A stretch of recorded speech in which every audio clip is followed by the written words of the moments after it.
మనం చూస్తూ ఉన్నాం బ్రేకింగ్ న్యూస్. మొత్తానికి నెంబర్ 1 న్యూస్ ఛానల్ ని రాష్ట్ర వ్యాప్తంగా ప్రసారాలను నిలిపివేయడంతో ఒక్కసారిగా నెంబర్ 1 న్యూస్ ఛానల్ సిబ్బంది కూడా తీవ్ర ఆందోళనకు గురవుతున్నారు. ఇదే విషయంపై నెంబర్ 1 న్యూస్ ఛానల్ పై చేస్తున్నటువంటి ఏపీ సర్కార్ కక్ష సాధింపు చర్యలకు మనస్తాపానికి గురైన జ్ఞాన్ రాజ్ గుండెపోటుకు గురవడం జరిగింది. ప్రస్తుతం ఆయనని యశోద ఆసుపత్రిలో జాయిన్ చేయించడం జరిగింది.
Breaking news. Number 1 news channel ప్రసారాల నిలిపివేతతో ఛానల్ సీఈఓ జ్ఞాన్ రాజ్ ఆందోళన చెందారు.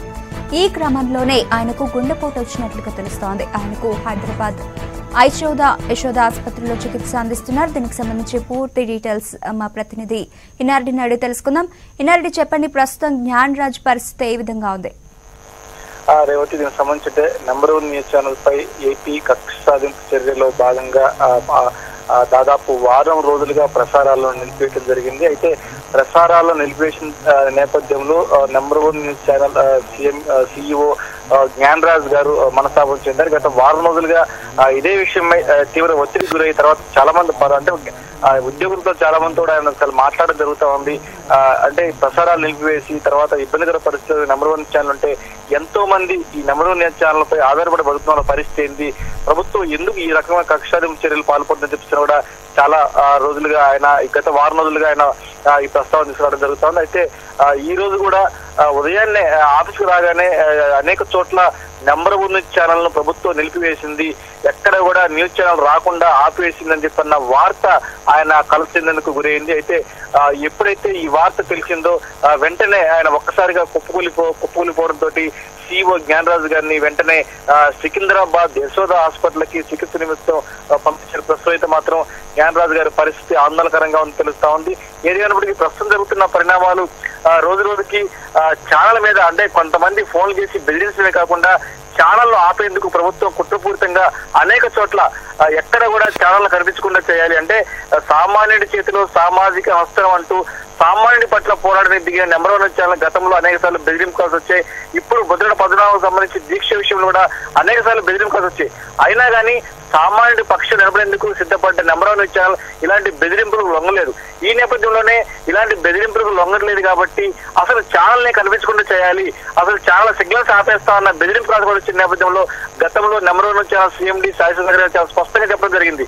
మేము ఎలాంటి బెదిరింపులకు లొంగేది లేదు, మేము ఖచ్చితంగా ఛానల్ నడిపి తీరుతామని చెప్పిన నేపథ్యం. అలాగే ఏమైతే ఆంధ్రప్రదేశ్ ప్రభుత్వం కక్ష సాధింపు చర్యల్లో భాగంగా అన్ని చోట్ల ఎక్కడికక్కడ సిగ్నల్స్ అంటే నెంబర్ 1 ఛానల్ రాకుండా చేస్తుందని దీని మీద ప్రజలు భారీ ఎత్తున ఆపరేటర్ దగ్గరికి వెళ్ళడం ఆపరేటర్ అడిగిన నేపథ్యంలో ప్రభుత్వం ఆర్డర్స్ ఇచ్చింది, ప్రభుత్వం ఆపేమన్నది కాబట్టి మేము ఆపేస్తున్నాం, ఇది మా చేతుల్లో లేదని చెప్పేసి ప్రతి ఆపరేటర్ కూడా చాలా స్పష్టంగా చెప్పారు. అంటే ప్రభుత్వం కక్షపూరిత చర్యల్లో భాగంగానే ఈ సిగ్నల్ ఆపేస్తున్నారని చెప్పని వార్త మనకు తెలుస్తా ఉంది. ఈ నేపథ్యంలోనే గత 2 రోజులుగా కూడా ఎక్కడ పడితే ఎక్కడికక్కడ సిగ్నల్స్ ఆపేశారు. అయితే ఈ రోజు ఉదయాన్నే కూడా అనేక చోట్ల ఒక్కసారిగా ఛానల్ ఆపేసినట్టుగా వార్తలు రావడం, ఈ విషయం ఉదయాన్నే ఆఫీస్కి వచ్చిన CEO number 1 news channel CEO Gnanaraju గారు ఈ విషయం తెలిసిన వెంటనే చాలా మనస్తాపనకు గురయ్యారు. చాలా తీవ్రమైన ఒత్తిడికి గురవడం జరుగుతా ఉంది. అయితే ఎంబడి తీవ్ర ఒత్తిడికి గురై ఆయన తట్టుకోలేని పరిస్థితిలో ఇమీడియట్ గా కుప్పకూలిపోవడం తోటి వెంటనే నెంబర్ 1 న్యూస్ ఛానల్ సంబంధించిన సిబ్బంది ఆయన్ను సికింద్రాబాద్ యశోద ఆసుపత్రికి చికిత్స పంపించారు. ప్రస్తుతం అయితే మాత్రం జ్ఞానరాజు పరిస్థితి ఆందోళనకరంగా ఉందని చెప్పిన డాక్టర్లు చెప్తున్నారు. అయితే ముద్రగడకు నెంబర్ 1 ఛానల్ CEO ఉన్న జ్ఞానరాజు చాలా వీరాభిమాని. ముద్రగడ దీక్షపై అనేక సార్లు కూడా వాకప్ చేశారు. ఎందుకు ఆయన ఈ విధంగా ఇబ్బంది పెడుతున్నారు, ఆయన ఆరోగ్యం జరిగితే పరిస్థితి ఇప్పుడు కూడా చాలా సార్లు తన కింది స్థాయి సిబ్బందితో మాట్లాడడం జరిగింది.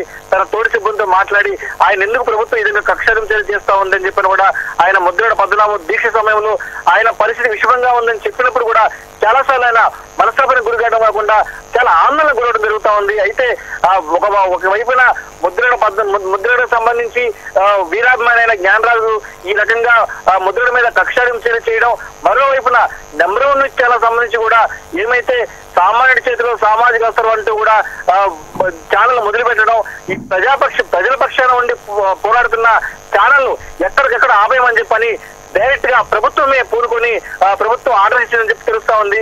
అంటే ఒక ప్రభుత్వం అయింది మీడియా మీద ఈ రకంగా కక్షాదింపులు చేయడం, అలాగే సామాన్యుడి పక్షం ఉన్న నెంబర్ 1 ఛానల్ ని ఈ రకంగా ఎక్కడికక్కడ ఆపేస్తే ఒకవేళ ఛానల్ ఆగిపోతే ఇక్కడ ఉద్యోగుల పరిస్థితి ఏంటి, ఉద్యోగులు ఏమైపోవాలి, ఇంతమంది ఉద్యోగులను నమ్ముకొని బతుకుతున్న ఈ ఛానల్ పరిస్థితిని ఛానల్ ఏదో రకంగా మూసివేయాలని చెప్పేసి ఏపీ ప్రభుత్వం ప్రయత్నాలు చేస్తోంది. దానిలో భాగంగానే ఎక్కడికక్కడ ఆపరేటర్లకు సీఎం ఆఫీస్ నుంచి ఫోన్ చేసి, అంటే ఆంధ్రప్రదేశ్ ప్రభుత్వం సీఎం క్యాంప్ ఆఫీస్ నుంచి ఫోన్ చేసి మీరు నెంబర్ 1 న్యూస్ ఛానల్ సిగ్నల్స్ ఆపేయండి, మీరు కనుక సిగ్నల్స్ ఆపేయకపోతే పరిణామాలు తీవ్రంగా ఉంటాయని చెప్పన్న హెచ్చరికలు ప్రతి ఎంఎస్ఓకి పోవడం, ఆ ఎంఎస్ఓలు ఎక్కడికక్కడ నెంబర్ 1 న్యూస్ ఛానల్ ఆపేయడం, తర్వాత ఈ వార్తను ఉదయాన్నే ఆఫీస్కి వచ్చిన number 1 news channel CEO Gnanaraju గారు తెలిసిన వెంటనే ఒక్కసారిగా ఆయన కుప్పకూలిపోయారు. ఇంతమంది ఆధారపడ్డ నెంబర్ 1 ఛానల్ కనుక ఆపేస్తే పరిస్థితి ఏంటని చెప్పని కూడా ఆయన చాలా ఆందోళన పడి ఒక్కసారిగా కుప్పకూలిపోవడంతో ఆయన సికింద్రాబాద్ యశోద హాస్పిటల్కి చికిత్స నిమించడం పంపించడం జరుగుతా ఉంది. అయితే ప్రభుత్వం ఇంత కక్షపూరితంగా సాధించాల్సిన అవసరం ఏంటి? నిజంగా కనుక మీరు నీతి కనుక ఉంటే, నిజంగా మీరు కనుక న్యాయంగా ఉంటే న్యాయంగా పోరాడండి. ఇది అంటే నెంబర్ 1 ఛానల్ చెప్పేది సొంత మాటలు కాదు, సొంత కల్పిత మాటలు కాదు, ప్రజల వాక్కు. ప్రజలు ఏమైతే చెప్తున్నారు, ప్రజలు ఏమైతే అనుకుంటున్నారు, ప్రజలు ఏమైతే భావిస్తున్నారు వాళ్ళ భావాలను వ్యక్తపరుస్తున్నాం. వాళ్ళు ఏమైతే చెప్పదలుచుకున్న విషయాన్ని, జరుగుతున్న విషయాన్ని ఉన్నది ఉన్నట్టుగా ప్రచారం చేస్తున్న నెంబర్ 1 ఛానల్ ఎందుకు ఆపేయాల్సి వచ్చింది అంటే ప్రభుత్వం నెంబర్ 1 న్యూస్ ఛానల్ మీద కక్ష పెట్టింది. ఏ రకంగా నెంబర్ 1 న్యూస్ ఛానల్ ఆపేయాలని కక్ష పెట్టిన నేపథ్యంలో ఈ రకంగా వాళ్ళు ప్రత్యక్షంగా ఏమీ చేయలేక సిగ్నల్స్ ఆపేయడం, ఎంఎస్ఓలకు ఫోన్ చేయడం, ఎంఎస్ఓలకు ఫోన్ చేసి బెదిరింపులు చేయడం, డైరెక్ట్ గా సీఎం క్యాంప్ ఆఫీస్ నుంచే ఎంఎస్ఓలకు ఫోన్ చేసి, అంటే చాలా మంది ఎంఎస్ఓలు ఆఫీస్కి ఫోన్ చేశారు, చేసి సార్ సీఎం క్యాంప్ ఆఫీస్ నుంచి ఫోన్ వస్తుంది, మీరు కనుక సిగ్నల్ ఆపకపోతే మాత్రం. Thank you విన్నారెడ్డి.